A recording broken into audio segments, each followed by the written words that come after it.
की। जेकर शीतला रानी जी का बोल साची दरबार की। कथा प्रारंभ होते हैं, सुनो वीर हनुमान, राम लक्ष्मण जानकी सदा करो कल्याण। बोलिए गणपति गणेश भगवान की जय। तो सर्वप्रथम आप सभी बहनों को आज के इस दिव्य पावन करवा चौथ व्रत की हार्दिक शुभकामनाएं। माँ भगवती आप सबकी मनोकामनाएं पूर्ण करें और जिस मनोकामना को पूर्ण करने हेतु आपने यह संकल्प लिया, आपने यह व्रत रखा है, माँ भगवती आपकी वह मनोकामना पूर्ण करे, आपके पतियों की दीर्घायु करे और आपके घर में सुख समृद्धि का वास करे। तो आइए कथा में प्रवेश करते हैं। एक परिवार में 7 भाई थे और उनकी एक बहन थी। वहाँ बहन इकलौती बहन थी और उस बहन का नाम चंद्रवती रखा गया था। इकलौती भाइयों की बहन होने पर वह बहन उनके बड़ी प्रिय थी, बड़ी प्यारी थी। सभी भाइयों को बहन के विवाह की चिंता थी, परंतु विवाह तो करना था। बहन ने विवाह के उपरांत करवा चौथ का व्रत रखा और व्रत रखने के बाद जब शाम का समय हुआ तो भाइयों ने बहन से कहा कि बहन आओ भोजन ग्रहण कर लो। बहन ने कहा कि जब तक मैं चंद्रमा को ना देखूं, चंद्रमा को अर्घ ना दूं, तब तक मैं भोजन ग्रहण नहीं कर सकती। तो भाइयों की प्यारी बहन भूखी है, इसलिए भाइयों ने क्या उपाय किया कि घर के बाहर मैदान में बहुत सारी आग जला दी और उस आग को दिखाकर बहन को कहा कि बहन देखो चंद्रमा निकल आया है, आप चंद्रमा को अर्घ दे दो।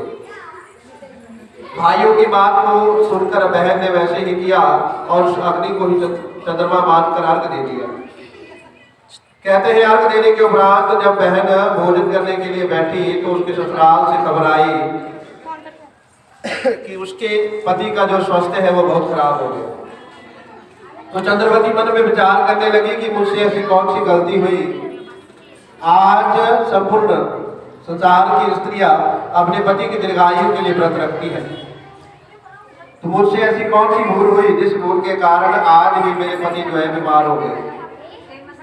चंद्रवती ने जब पता किया तो उसे पता लगा कि उसके करवा चौथ के व्रत में विघ्न पड़ा, जिस कारण उसके पति की जो तबीयत है वो खराब हुई। उसके पति को काटने वाली बीमारी हुई।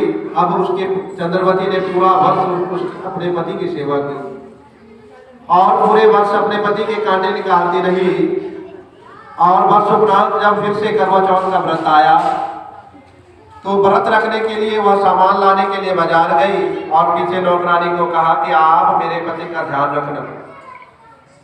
जैसे ही चंद्रवती बाजार गई उसके पति के मन में, नौकरानी के मन में लालच आया और नौकरानी ने चंद्रवती के पति की आंखों के कांटे निकाल दिए और अपने लालच के कारण चंद्रवती के पति को कहा कि मैंने पूरा वर्ष आपकी सेवा की, इसलिए मैं ही अब आपकी रानी हूँ। तो चंद्रवती के पति ने उस नौकरानी को रानी बनाने का वचन दे दिया और जब चंद्रवती बाजार से वापस आई तो उसको घर से बाहर निकाल दिया। इतना सब कुछ होने के बाद में चंद्रवती ने अपने पति की दीर्घायु के लिए अगले वर्ष फिर से व्रत रखा और व्रत रख के सभी भाई बहनों को अपनी ही कहानी सुनाने लगी।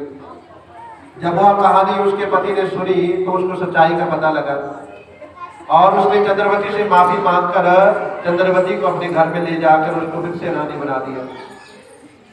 इसलिए जो भी इस करवा चौथ के व्रत को पूरी निष्ठा से, भावना से, सच्चे मन से रखता है, उनके घर के सभी क्लेश दूर हो जाते हैं और उनके पतियों की दीर्घायु होती है।